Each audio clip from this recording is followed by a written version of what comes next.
Bueno, hoy vamos a ver el poblamiento del territorio misionero, recordando siempre que cuando hablamos de poblamiento del territorio misionero, cuando hablamos del territorio misionero específicamente, estamos hablando de algo más amplio de lo que hoy es la actual provincia de Misiones. Y esto tiene mucho que ver con esto que vamos a ver hoy, que es la forma en que los humanos ocuparon el espacio, que claramente no tenía límites hace 10.000 o 15.000 años atrás, no tenía los límites que tiene hoy en día, y por eso cuando hablamos de territorio misionero en realidad nos estamos refiriendo a toda la región de la selva paranaense, en donde hoy está nuestra provincia.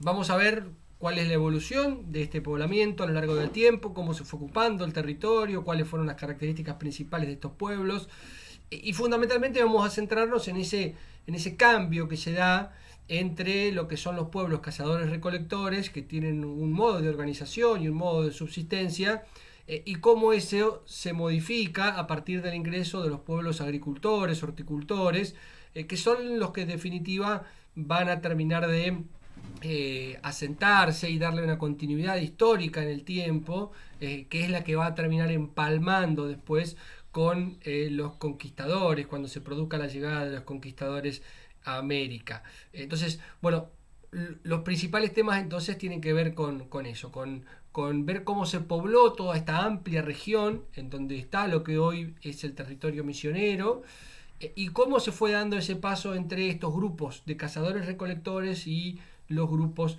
agricultores en nuestra región de la selva paranaense. Eh, para lo que tiene que ver con el poblamiento del territorio misionero, hay una descripción, hay un modelo de estudio, de análisis, de presentación, que es un modelo clásico, que se conoce como modelo clásico de Menghini, por Osvaldo Menghini, que fue un arqueólogo que realizó los primeros estudios en la provincia de Misiones a partir de descubrimientos de restos fósiles líticos, mejor dicho, de restos líticos más que fósiles en la región del Dorado y otras regiones de la provincia. Vino a estudiarlos y él elaboró un modelo de poblamiento del territorio de Misiones, yo lo titulo como modelo clásico de Menghini reformulado, porque en algún momento tuvo un breve cambio, un pequeño cambio, una readecuación, y es un modelo que todavía hoy en día goza de bastante difusión en los ámbitos académicos. Vamos a ver este modelo, que es el de Menghini, y también vamos a ver un modelo alternativo, que es más actual, que está en debate, que está en discusión, pero que es interesante porque, bueno, presenta algunas características diferentes a de Menghini, que vamos a ver en primer término. Acá lo tenemos a Osvaldo Menghini, este arqueólogo, que decíamos que fue el que hizo los primeros estudios sobre la región. Bueno, acá lo que tenemos primero es, él ubica a la tradición Umbú, una tradición cultural con ciertas características que las vamos a ver a continuación, como el primer grupo humano en habitar esta región, cerca del 10.000 antes del presente. Y estos grupos habrían perdurado hasta el 2600, 2800 aproximadamente del presente. Con posterioridad aparece la tradición alto paranaense, que es digamos, una definición propia de Menghini. Menghini es el que describe a esta tradición, a estos pueblos, a estos grupos de cazadores recolectores serían, que aparece también en torno al 8500 y llegarían hasta casi el 2000, casi hasta el año cero de nuestra era, el 2000 años atrás, 2000 del presente. Vamos a ver posteriormente las características de cada uno de estos grupos. Estos serían los pueblos cazadores recolectores, que también vamos a ver cuáles son las características. Y después aparecería la cultura eldoradense, que es una cultura que empieza a aparecer en torno al año 4000 antes del presente y que perdura casi hasta el siglo XX. Son los famosos Caingang que habitaban la provincia, que fueron descritos por Ambrosetti en su visita a la provincia de Misiones en 1890.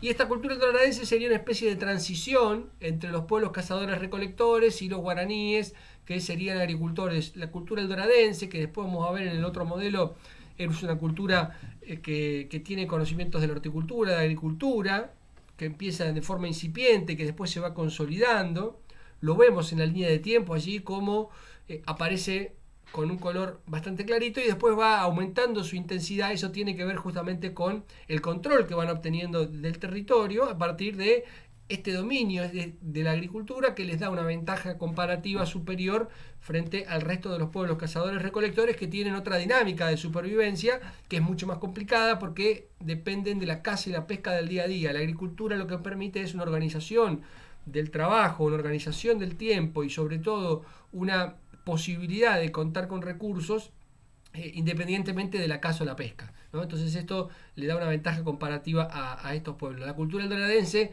sería una especie de transición entre un modelo y otro, aunque aclaremos, y esto sobre todo lo vamos a ver en el modelo que viene, se tratan de pueblos que ya tienen un control importante, interesante de la agricultura. Y finalmente, en torno al 2000, al año cero, al 2000 antes del presente o al año cero de nuestra era, como prefieran, aparece la cultura guaranítica, que va a convivir durante un tiempo con la cultura eldoradense, durante mucho tiempo, pero que en realidad se va a transformar un poco en la hegemónica, en una cultura dominante en toda la región de la selva paranaense y va a ser el actor social, cultural más importante con el que se van a encontrar los conquistadores en nuestra región cuando irrumpan con la conquista en estas zonas de la cuenca rioplatense. Bien, el siguiente modelo es un modelo propuesto por David Pau, arqueólogo del Dorado. Esta propuesta está en elaboración. Él la presentó el año pasado en el Congreso de Arqueología que se hizo en Posadas, pero es una propuesta que todavía no ha publicado, por ejemplo. Está trabajando en el manuscrito final, en el artículo final, pero bueno, con charlas hemos conversado bastante, nos ha comentado un poco y descrito un poco cómo es este modelo que él propone, que tiene algunos cambios con respecto a la propuesta clásica de Osvaldo Menghini. En primer término, él lo que ubica es un gran periodo que se llama Paleoindio, que va del 25.000 al 12.000 antes del presente, que tiene que ver con la llegada de los primeros grupos humanos con el poblamiento de América en general, que se habría dado a través del estrecho de Bering. Bueno, hay distintas teorías al respecto, y que con el transcurrir de los siglos fue poblando la totalidad del continente americano hasta, por supuesto, llegar a nuestra región de la selva paranaense. Este es un largo periodo de tiempo, estamos hablando de 13.000 años, y esto se denomina paleoindio. Después, lo que hace David Pau es hablar de la cultura Mocoretá Ulf Monstedt, que es una cultura que va del 12.000 hasta casi el 2000 antes del presente, en donde, bueno, ahí ya estaría la cultura umbú, por ejemplo, incorporada, o la cultura altoparanaense, serían parte de esta gran cultura Mocoretá Ulf Monstedt, o de este periodo Mocoretá Ulf Monstedt, que se define más que nada por la descripción de material lítico que permitiría, bueno, englobarlos dentro de una gran categoría. Y finalmente, dentro de esta primera etapa, aparecen los grupos G, que son provenientes del sur de Brasil, en donde están justamente los Caingang, y que serían algo así como la cultura eldoradense que veíamos en el modelo anterior de Menghini. Estos grupos que, como decíamos, provienen del sur de Brasil, que empiezan a poblar la provincia, lo que es el actual territorio de la provincia de Misiones, a partir del año 4000 antes del presente, y que en la mitad del periodo, o sea en el año 2000, se encuentran con los grupos guaraníes que vienen bajando desde el Amazonas, y que, como decíamos en el modelo anterior, son los que terminan ocupando el territorio, hegemonizando un poco el territorio. Los grupos G que quedan se repliegan hacia las zonas más altas de la provincia de Misiones. Allí están los Caingang, que describe Ambrosetti en 1890, y todas las zonas más accesibles, más fértiles, más vinculadas con la navegación, la comunicación a través de los ríos, va a quedar en manos de la cultura guaranítica, que, bueno, una de sus características principales es justamente el carácter hídrico, el control, el dominio, el uso del agua para distintas necesidades, desde la comunicación, la alimentación, etcétera, etcétera. Bueno, la cultura guaranítica que aparece 2000 años atrás del presente, y que termina siendo la hegemónica en toda esta historia. Bueno, lo primero que tenemos que, o lo segundo, porque lo primero fue este análisis de los modelos, tiene que ver con la diferenciación que yo les decía al principio entre pueblos cazadores recolectores y los pueblos agricultores, que es una de las grandes divisiones, si se quiere, en el estudio de la evolución humana. El dominio, la domesticación de las plantas, la domesticación de los animales fue uno de los grandes factores evolutivos para la especie humana en términos culturales, productivos por lo menos, porque le permitió cambiar ciertas características, ciertas costumbres, ciertos parámetros de organización y empezar a desarrollar otros que con el tiempo se fueron transformando en elementos que permitieron transformar aquellas tribus bastante primitivas, bastante arcaicas en su organización, en las sociedades que somos hoy en día. Algunos podrán decir sociedades civilizadas, eso habría que discutirlo en todo caso. Lo que sí está claro es que somos sociedades que hemos alcanzado un nivel de conocimiento, un nivel de organización, un nivel de estructuración social, bueno, mucho más amplio que el de los pueblos cazadores recolectores. Si la humanidad va para bien o para mal, ya es otra discusión. Lo que sí está claro es que han sido 5, 6, 10 milenios desde el origen de la agricultura, en torno al año 10.000, en donde la sociedad, la especie humana ha ido transformándose de una manera muy importante hasta transformarse en lo que es hoy en día un mundo totalmente globalizado con mega ciudades y mega estructuras y bueno, todo el desarrollo que conocemos, que no pretendo valorar en esta presentación. Bueno, el primer término tiene que ver con un cambio que es alimentario, ¿no? Y todo lo que eso significa. Porque los cazadores recolectores viven de la caza, la pesca y la recolección de frutos fundamentalmente, mientras que los agricultores viven de la agricultura y la ganadería. Esto por supuesto que no se da de un día para el otro, no es que un día eran cazadores recolectores y se levantaron al otro día y se pusieron a plantar mandioca, maíz o zapallo. No, esto es una evolución, esto va ocurriendo lentamente a lo largo del tiempo, es un aprendizaje que van teniendo los pueblos, que empiezan a conocer cómo funciona la reproducción de las plantas, la reproducción de los animales, que empiezan a intervenir en esa reproducción, empiezan a hacer un mejoramiento genético y se van transformando en pueblos agricultores. Y cuando se dan cuenta que con la agricultura y con la ganadería pueden proyectar la alimentación y asegurar la alimentación más allá del día a día, evidentemente van dejando atrás estas prácticas cazadoras y recolectoras y se van transformando en pueblos agricultores. Esto les da, como les decía, una ventaja comparativa muy importante con respecto a los cazadores y recolectores, porque ya no dependen de la caza y la pesca del día a día para poder alimentarse, sino que ya tienen el alimento asegurado para varios días. Esto les libera tiempo para hacer otro tipo de actividades y les quita la preocupación de la subsistencia cotidiana cada uno de los días, ¿no? Bueno, los cazadores recolectores que habitaron la provincia de Misiones, obviamente que tenían en nuestro territorio muchas facilidades porque la naturaleza es muy generosa y aquí en Misiones hay todavía por suerte una gran diversidad de flora, una gran diversidad de fauna ictícola, y esto obviamente que bueno, era de fácil acceso para estos cazadores recolectores.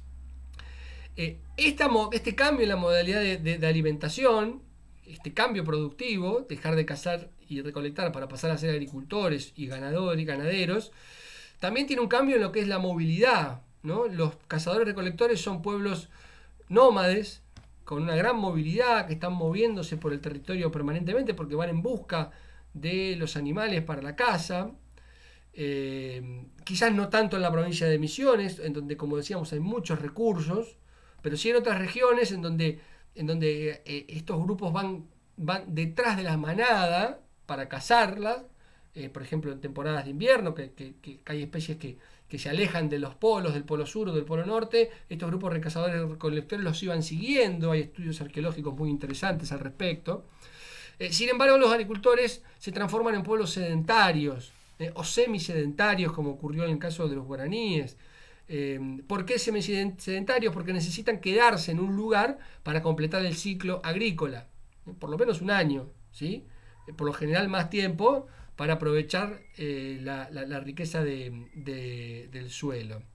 Y esto también va a tener transformaciones en lo que tiene que ver con la organización social, porque mientras la organización social entre los cazadores y recolectores es una organización social más bien simple, acotada, limitada para las necesidades del grupo, organizar ir a la casa, traer el alimento, cocinarlo, comer, buscar un refugio, protegerse de la intemperie o defenderse de otros grupos, digamos.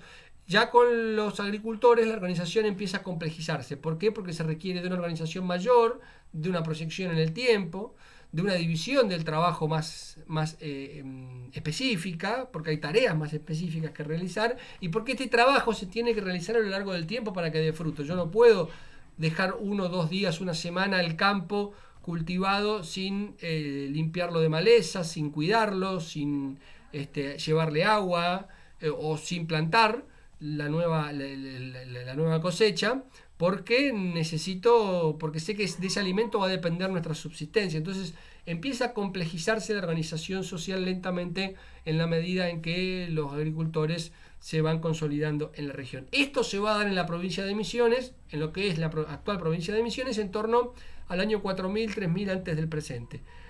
Ya sea la cultura eldoradense o los grupos G y los guaraníes son los pueblos que introducen la agricultura en la provincia de Misiones. Y con estos grupos y con esta modalidad productiva empiezan a quedar de lado los grupos cazadores-recolectores que no tienen la capacidad de competirles, de disputarles el terreno a estos pueblos que traen una tecnología o un conocimiento superior de la que tienen ellos mismos.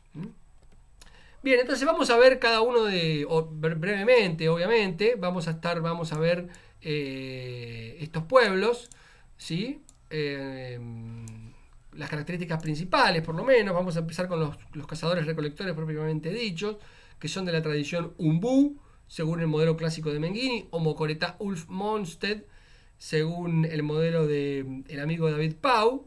Estamos hablando del 10.000, 9.500 al 2.800 aproximadamente antes del presente. Se trata de pequeños grupos de cazadores-recolectores, obviamente. Cuando nos referimos a pequeños grupos, estamos hablando de una familia ampliada, de grupos pequeños, 15, 20 individuos como máximo. Lo que facilita justamente tanto la movilidad como la obtención de alimentos, porque bueno, con alguna presa grande ya podía comer todo el colectivo, todo el conjunto, por eso son grupos pequeños, grupos con mucha movilidad, ¿sí? Son grupos que tienen mucho movimiento por el terreno, estamos con problemitas hoy con la aplicación, mucha movilidad, cercanos a los cursos de agua, que es otra característica, porque aprovechan justamente el agua y para proveerse de agua, pero también para poder pescar.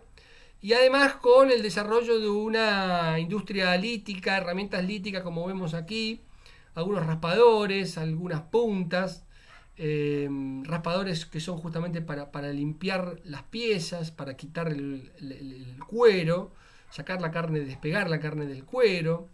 Hay un gran desarrollo de herramientas líticas. Esto se encuentra mucho en toda la provincia de Misiones. En el sur de Brasil se han encontrado muchas piezas. De hecho, la tradición Umbú es una descripción de autores brasileños para los restos líticos encontrados en Brasil, justamente en el sur brasileño. Estas piezas no se han encontrado específicamente en Misiones, pero se cree, por una cuestión lógica, que esta tradición también tuvo influencias o llegó hasta la provincia de Misiones. Ahí vemos puntas de herramientas. Bueno, todo lo que... acá hay otra pieza. Estas piezas líticas se encuentran mucho, se han encontrado mucho, ya no tanto, pero se han encontrado mucho y son las que todavía se siguen estudiando y siguen arrojando algunos resultados importantes. La segunda cultura que vimos, la segunda tradición, era esta alto paranaense o mocoretá, Ulf Monsted, que va del 8500 al 2200 antes del presente, que también son pequeños grupos, son cazadores recolectores, siempre son pequeños grupos, son más selváticos, no tanto vinculados a los grandes ríos como pueden ser el Paraná o el Uruguay. Son pueblos que están más retraídos en el monte, y donde también aparecen herramientas líticas como estas clavas que vemos aquí abajo.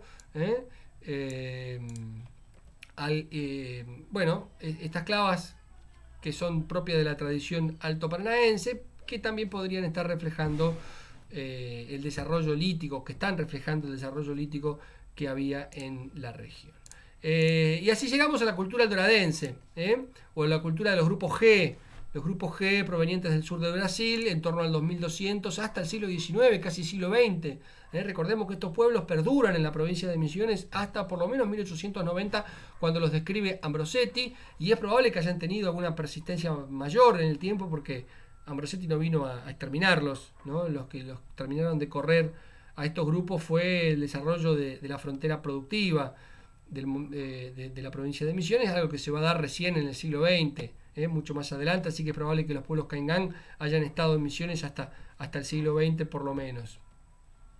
Bueno, como decíamos, es una cultura de transición, por lo menos a mí me gusta denominarlo así, quizás los arqueólogos no estén del todo de acuerdo, porque si bien la cultura doradense es una cultura de hortícola, o sea, agricultor, se trata de una agricultura incipiente que se va desarrollando en el tiempo, pero que nunca alcanza los niveles de dominio de la agricultura que va a tener la cultura guaranítica. Por eso me gusta este término de transición, porque es fácil de entender y porque nos permite vislumbrar que hay una especie de puente, de continuidad entre estos grupos cazadores-recolectores y los agricultores que van a ser los guaraníes. Y ese puente está dado justamente por esta cultura aldoradense, o por estos grupos G que vienen del sur de Brasil. Son grupos que traen la cerámica, incorporan la cerámica. Acá vemos distintos tipos de cerámica, de un trabajo que extraímos justamente de David Pau. Vemos olla, vemos cuencos, vemos vasos, bueno, distintos trabajos en cerámica con una decoración que también es específica, tiene incisiones tradicionales, digamos, para lo que es la alfarería, pero es un avance tecnológico, si se quiere, el de la incorporación de la cerámica. Ya no son solo pueblos agricultores, sino que además incorporan la cerámica. Esto les permite conservar esto es una necesidad justamente para conservar los alimentos, las semillas, etcétera, y así es como, bueno, empiezan a encontrarse estos restos de cerámica en distintos yacimientos. Otra característica de estos pueblos es la de las casas subterráneas, que es un detalle interesante porque construían sus casas haciendo un pozo en la tierra y allí construían las casas. Bueno, esto tiene distintas explicaciones o distintas funciones, unas funcionalidades específicas, por supuesto la protección, el calor, cuidarse del calor, del frío, protege de posibles ataques, y era una forma de habitación muy tradicional de Misiones y fundamentalmente del sur brasileño. Como decíamos entonces, lo de la agricultura incipiente, que es un elemento importante de esta cultura eldoradense o esta cultura G, que son los antecesores de los guaraníes. Ya no hablamos específicamente de pueblos cazadores-recolectores, sino del poblamiento del territorio misionero a partir del ingreso de los pueblos agricultores en nuestro territorio. Y esto es interesante porque es el principal sitio arqueológico que tiene la provincia de Misiones, o por lo menos el principal, o uno de los más pintorescos que tiene la provincia de Misiones, que es la Gruta India, en el municipio de Garoapé. Acá tenemos el mapa del municipio de Garoapé, donde se ve justamente en el centro el municipio, el pueblo de Garoapé, y siguiendo por la ruta 2 un poquito más al norte, como rumbo a El Alcázar, Montecarlo, El Dorado, allí tenemos el ingreso a la Gruta India, sobre el arroyo 3 de Mayo, que es un sitio arqueológico que fue estudiado en la década de 1960, y en donde se han encontrado diversos tipos de ocupación. ¿Qué quiere decir esto? Que fue un lugar ocupado por distintos pueblos a lo largo del tiempo. Pueblos que encontraron en esa gruta, que está justamente debajo de lo que es la cascada del Salto Garoapé, Salto 3 de Mayo en realidad, y hacia el costado derecho, parándose arriba del Salto, hay una gran entrada que aquí se ve en la foto. Bueno, todo eso es una cueva bastante profunda, es muy interesante, es un lugar que se puede visitar, es un camping abierto que se puede visitar, se paga una entrada muy económica, se lo recomiendo a todos porque es un lugar muy lindo y además es un lugar que tiene miles de años de historia, ¿sí? Porque estamos hablando de que pueblos cazadores recolectores estuvieron allí, pueblos agricultores también estuvieron allí y ocuparon ese lugar de la Gruta India, que evidentemente sirvió como refugio. Aquí tenemos una imagen desde el otro lado, vista desde adentro, para que tomen dimensión de lo que es la boca de esa gruta.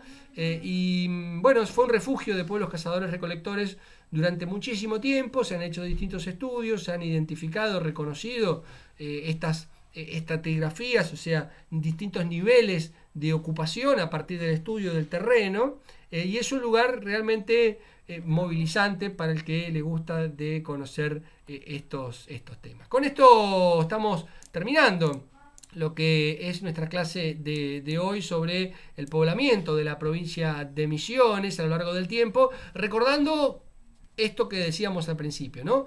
Un poblamiento que empezó hace varios milenios atrás, que es un poblamiento de toda la región, no solo de la provincia de Misiones. Lo que pasaba en lo que hoy es el territorio de Misiones estaba pasando en el sur de Brasil, estaba pasando en Paraguay. Somos una región que se pobló casi al mismo tiempo.